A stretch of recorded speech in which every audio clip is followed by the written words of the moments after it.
Բարեկամս տես, թե ինչ է ասում Տերը Երեմիա 25:12-ում. Եվ երբ որ 70 տարին վերջացած կլինի, ես կայցելեմ Բաբելոնի թագավորին եւ այն ազգին, ասում է Տերը, նրանց անօրենության համար եւ քաղդեացիների երկրին եւ նրան հավիտենական ավիրակներ կշինեմ։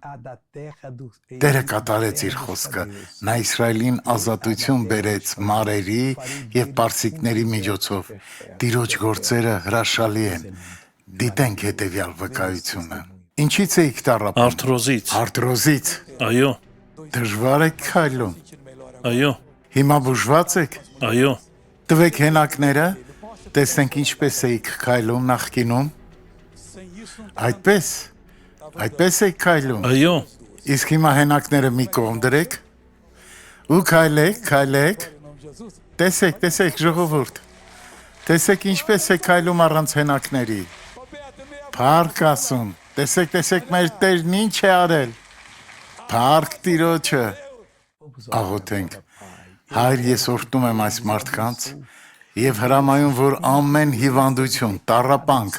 անհավատություն հեռանա նրանց կյանքից Հիսուսի անունով եւ դու բարձրացրու ձեռքերդ ասելով. ես հավատում եմ, շնորհակալ եմ Հիսուս։ Ամեն։